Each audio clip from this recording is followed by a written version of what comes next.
Antes de começar a rodada de perguntas, quero tirar um momento para agradecer a vocês por algo muito importante. Recentemente, passamos dos 350 mil inscritos no canal e, sinceramente, nada disso seria possível sem vocês. Cada história que vocês me enviam, cada like, cada comentário e cada vez que compartilham os vídeos, tudo isso conta mais do que vocês imaginam. Graças a esse apoio, o canal continua crescendo e cada vez somos mais pessoas aqui ouvindo e contando essas histórias. De verdade, estou infinitamente agradecido pelo apoio que vocês estão dando a este projeto. Obrigado por confiar no canal, por continuar aqui e por fazer parte dessa comunidade que, aos poucos, fomos construindo. E agora sim, sem mais nada a mencionar, vamos começar com a rodada de perguntas. Você é ex-militar ou policial? Ou por que a polícia te chamou? Você faz shorts e vídeos, tanto de militares, policiais, quanto de recrutas? Na verdade, essa é uma pergunta que tem várias respostas. Uma das principais razões é que antes de começar o canal, eu assistia muito conteúdo de criadores que diziam que eram ou são militares ou policiais. Eu assistia aos vídeos, entrevistas e podcasts deles e um dia, algo em particular me chamou muito a atenção. Havia uma pessoa que contou sua história e nos comentários de um vídeo, algum tempo depois, vi ela comentando exatamente a mesma coisa.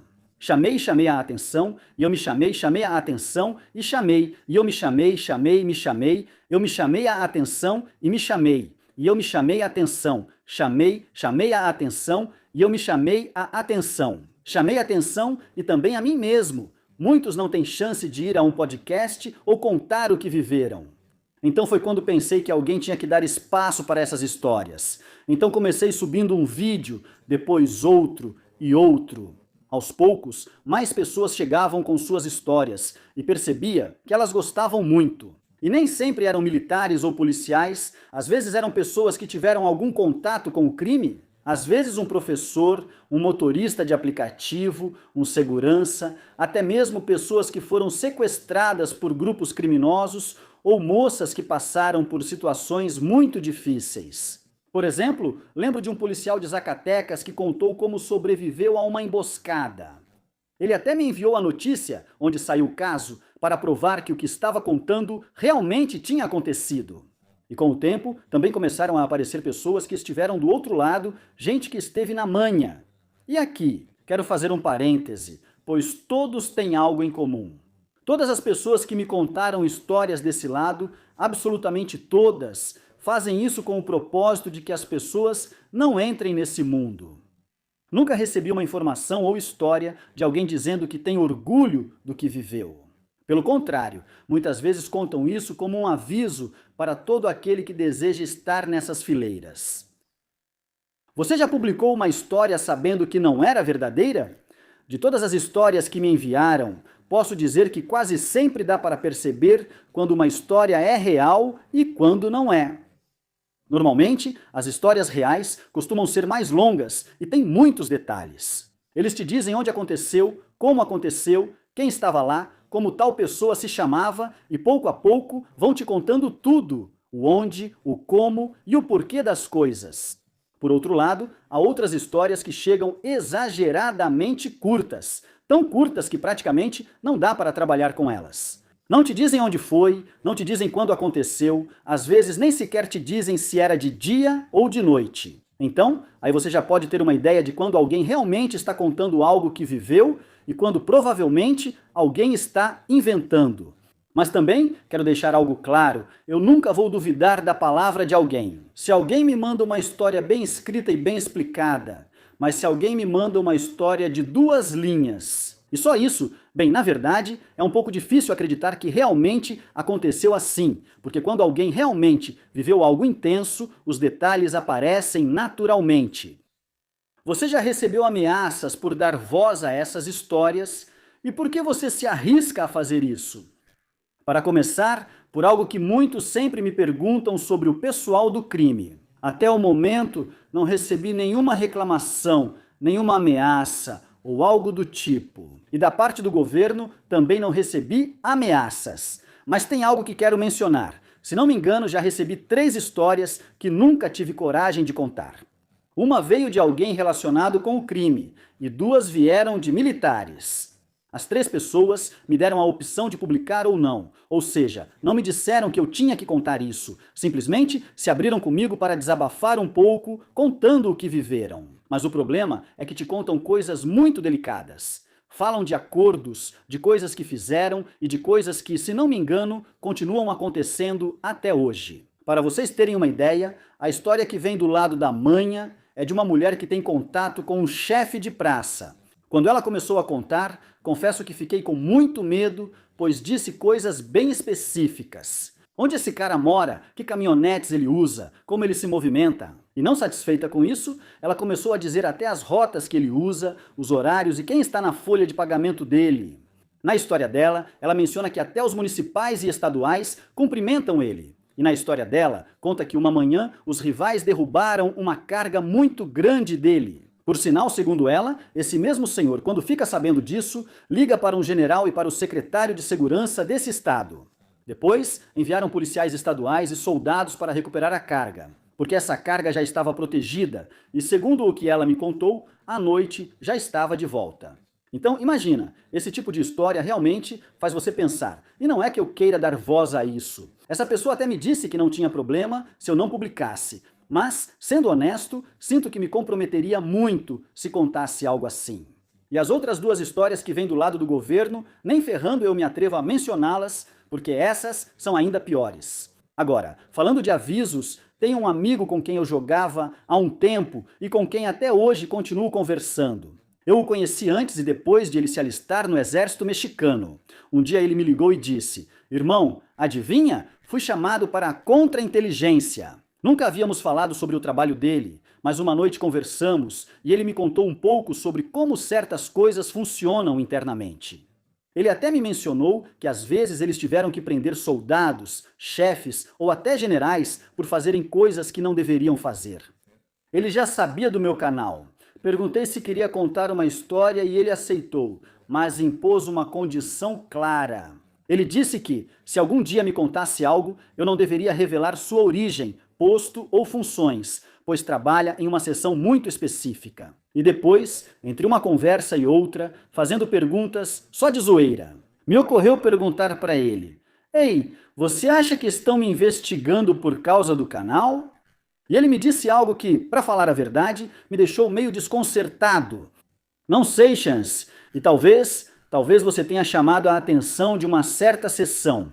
E depois ele completou com algo que ficou muito marcado para mim: "Eu posso te contar muitas coisas, mas já vou te avisando, se der ruim, é você quem vai se ferrar sozinho, velho." Ele começou a me contar 2 ou 3 coisas, e para ser sincero, com a primeira que ele contou, eu já estava engolindo seco. E sendo totalmente honesto, não tive coragem de contar nada daquilo. Esse tipo de coisa, eu diria que é o meu limite, porque continuam acontecendo. O segundo aviso veio de um amigo que eu estimo muito, para vocês terem uma ideia, ele é de Sinaloa. E um dia ele me disse algo muito simples: "Olha, cara, se você for falar, fale de gente que já não está mais aqui, porque senão você vai se meter em encrenca." E a verdade é que esse é um conselho que eu sempre tenho em mente. E sim, a gente se arrisca um pouco fazendo esse tipo de conteúdo, mas também tento ser consciente. Não se deve cutucar o tigre. Por isso, às vezes, quando conto histórias, eu mudo 1 ou 2 detalhes. Se, por exemplo, me dizem que aconteceu em um estado, às vezes eu menciono outro. Se dizem que foi certo grupo, eu deixo mais geral. Tudo isso para diminuir a tensão e proteger as pessoas que contam as histórias. Porque no final do dia, o objetivo do canal não é colocar ninguém em problemas, é simplesmente dar voz a histórias que muitas vezes ninguém escuta. E também dar a muitas pessoas um lugar onde possam desabafar um pouco, contando-os o que viveram, e eu poderia continuar explicando mais coisas. Mas, se quiserem que eu fale mais sobre isso, posso contar em um vídeo mais específico. E a razão principal de por que eu me arrisco é muito simples. Se eu não fizesse isso, era muito provável que ninguém fizesse naquele momento. Quando comecei o canal, no início eu pegava histórias que via nos comentários, histórias de pessoas que contavam o que tinha acontecido com elas, mas que na verdade ninguém estava ouvindo. Com o tempo, essas histórias começaram a chegar a mais pessoas, e pouco a pouco, mais gente começou a me escrever por e-mail, pelo Facebook, pelo Instagram, pelos comentários. Militares, policiais, gente que teve algum contato ou que esteve com a galera do crime, ou simplesmente pessoas que viveram situações muito difíceis. E algo que eu notei muito é que as pessoas seguem o seu próprio ritmo. Às vezes, alguém me manda uma primeira história, depois passam 2 semanas e me manda outra, e algum tempo depois, manda mais uma. E chega um momento em que muitas dessas pessoas me dizem algo que realmente me marca. Eles me dizem que agradecem por terem tido um lugar para contar sua história, porque sentem que finalmente alguém os ouviu, quando antes ninguém queria ouvir. E nesse ponto, posso dizer que valeu a pena cada minuto e cada hora que dediquei a isso, porque cumpri meu objetivo, dar voz a eles. E também existem razões pessoais por trás de tudo isso. Com o pouco ou muito que o canal gerou, eu pude ajudar minha mãe. Quando comecei isso, minha mãe tinha um laptop já muito velho, todo quebrado nas dobradiças, e ela precisava apoiá-lo em algum objeto para não cair. No trabalho dela, às vezes todos precisavam tirar os laptops durante reuniões. Uma vez, eu ouvi alguns colegas fazendo comentários ou até mesmo zombando disso. Naquela época, nós também estávamos passando por um momento muito difícil, porque minha avó havia falecido e acumulamos muitas dívidas, quase $500 mil. Por causa da universidade, eu não podia me dar ao luxo de trabalhar.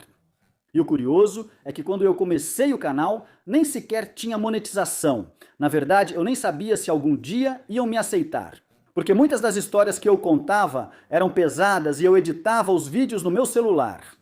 Que na verdade é um verdadeiro guerreiro, porque até hoje continuo trabalhando com ele. Mas um dia, o YouTube me aceitou no programa de monetização. Até aquele momento, minha mãe não sabia que eu estava nessa de YouTube. E com o primeiro pagamento que recebi, dei metade para minha mãe. E também comprei um notebook novo para ela. E quando ela chegou na próxima reunião, com esse notebook, até o supervisor dela ficou de boca aberta. Desde então, tenho tentado ajudá-la no que posso, com o que o canal gera. E também tem mais uma coisa. Quando minha avó faleceu, de certa forma, isso também me motivou a continuar com isso, porque ela era uma das pessoas que mais me contava histórias. E na minha família também tem pessoas que foram militares e policiais. Na verdade, ela era daquelas que às vezes me levava ao quartel ou ao batalhão quando íamos visitá-los. Então, de certa forma, tudo isso também fez parte do que me motivou a fazer isso. Então sim, às vezes a gente se arrisca um pouco fazendo esse tipo de conteúdo, mas quando você vê que as pessoas se sentem ouvidas, quando pode ajudar sua família e quando sabe que está cumprindo algo que se propôs a fazer, então entende que vale totalmente a pena fazer isso. Um dos meus objetivos com este canal é me tornar um dos melhores contando esse tipo de história, e sinceramente acho que podemos conseguir isso. Quem é mais forte, o Estado ou o crime organizado? Na minha opinião pessoal, se realmente quisessem, o Estado poderia esmagar o crime organizado. E quando digo Estado, me refiro aos 3 níveis de governo: federal, estadual e municipal. Porque já se viu em mais de uma ocasião que quando o governo decide agir com toda a sua força, ele realmente tem capacidade para isso. O problema não é a capacidade, e sim a política. Vou te dar um exemplo simples. Imagine que o município X é governado pelo partido X, mas o governador do estado pertence ao partido. E então, muitas vezes acontece algo que é muito comum no México: choques de rivalidade política. Se esse prefeito pede apoio ao governo estadual, muitas vezes ele não recebe, simplesmente porque não são do mesmo partido. Inclusive, já vimos casos de prefeitos que por muito tempo pediram apoio publicamente para questões de segurança. Um exemplo que muita gente menciona é Carlos Manso, que por muito tempo falou publicamente sobre a necessidade de mais apoio na segurança. Então, aí vemos como muitas vezes a política acaba afetando diretamente a segurança. E tem outro ponto que, pessoalmente, eu acho um pouco absurdo. Muitas vezes vemos que o governador ou a governadora faz, segundo eles, reuniões para falar sobre estratégias de segurança. Mas, com todo respeito, muitas dessas estratégias deveriam ser construídas, ouvindo primeiro quem realmente está nas ruas, os policiais, os comandantes operacionais e os secretários de segurança. Porque são eles que sabem exatamente o que está faltando. Nem sequer existem academias de polícia que te preparem como deveria ser, exceto na polícia estadual. Porque eu já soube de casos em que policiais têm que tirar do próprio bolso para pagar gasolina, munição ou equipamento. Às vezes, inclusive dentro do exército mexicano. Há viaturas que já estão muito desgastadas, coletes que já passaram da sua vida útil, e mesmo assim, os policiais continuam trabalhando com o pouco ou muito que têm. E quando você vê coisas assim, percebe que existe um problema de comunicação ou de investimento em segurança. Mas também há municípios que decidiram investir pesado em segurança, em equipamentos e em pessoal. E quando isso acontece, normalmente o município fica muito mais controlado. Então, respondendo diretamente à pergunta, na minha opinião, se o Estado realmente quisesse fazer isso e os 3 níveis de governo trabalhassem juntos, poderiam esmagar o crime organizado. Porque quando o Estado decide agir com toda a sua capacidade, ele tem mais recursos, mais pessoal e mais poder do que qualquer grupo criminoso. De todas as histórias que você compartilhou, qual mais te tocou? E aí, irmão? Olha, na verdade foram muitas histórias que me marcaram, mas tem uma em particular que até me fez chorar. Foi uma história que uma mulher que fez parte do exército mexicano me contou. Ela me contou que quando estava no ensino médio, tinha um garoto que era muito tranquilo. E esse garoto sofria muitas maldades, muitas zombarias. Mas mesmo assim, ele sempre se manteve muito calmo, nunca se metia em problemas com ninguém. Ela percebia que ele era apaixonado por ela, mas durante todo o ensino médio, ele nunca teve coragem de dizer nada. Quando ela decidiu se alistar no exército mexicano, esse mesmo rapaz a acompanhou durante todo o processo, chegando até a levá-la até as portas do quartel. No dia em que ela foi embora, o tempo passou. Um dia, durante uma folga, ela decidiu ir procurá-lo em sua casa, mas quando chegou, ele não saiu. Quem saiu foi a mãe dele, e foi aí que a mãe dele contou algo que a abalou profundamente. Ela contou que seu filho estava desaparecido desde o dia em que a deixou no quartel, o que foi um golpe muito duro para ela. O tempo passou e a história teve uma reviravolta ainda mais forte. Durante uma operação, ela e sua unidade começaram uma perseguição contra várias caminhonetes dos criminosos. Havia várias caminhonetes rápidas. Ela estava na viatura e seus colegas gritavam para que reagisse à agressão. Durante a perseguição, algumas caminhonetes bateram e outras seguiram para um barranco próximo. Quando tudo terminou, eles desceram das viaturas para verificar os que tinham ficado feridos.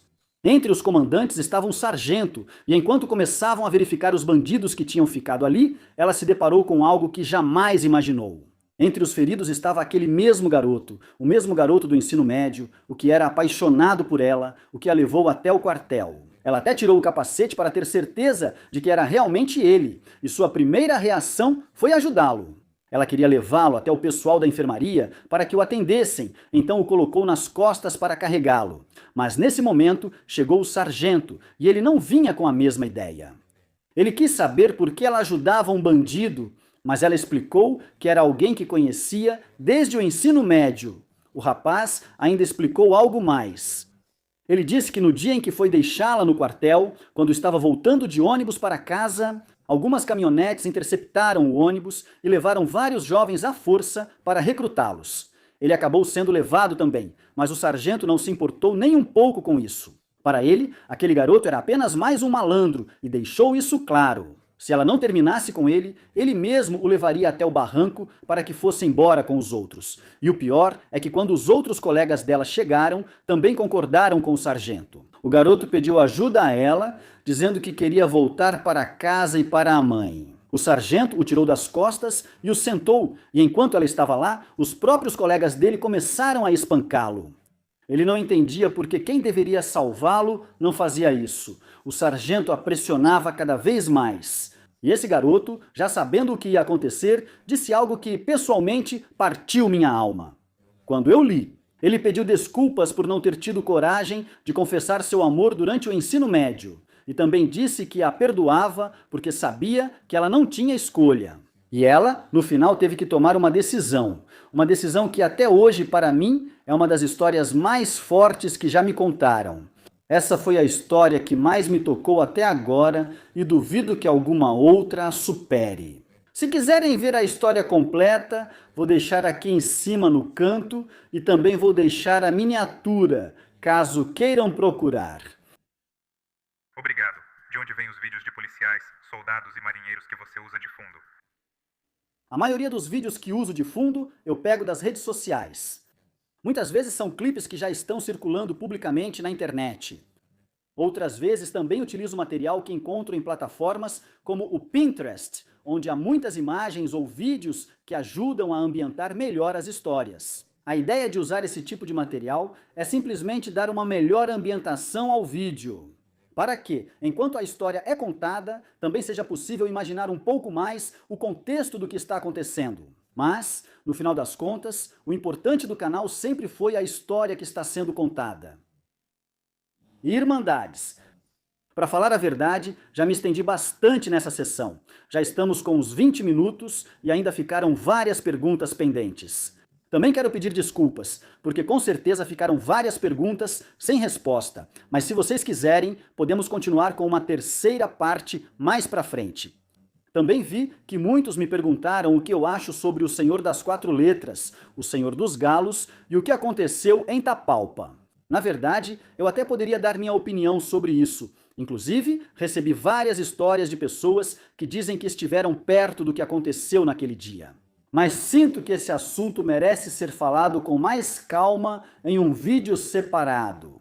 Então, se vocês quiserem que a gente faça um vídeo falando sobre isso e compartilhando minha opinião pessoal, me avisem aqui embaixo nos comentários. Irmandade, obrigado por me acompanharem nessa segunda rodada de perguntas e respostas. Nos vemos no próximo vídeo e se cuidem bastante aí fora.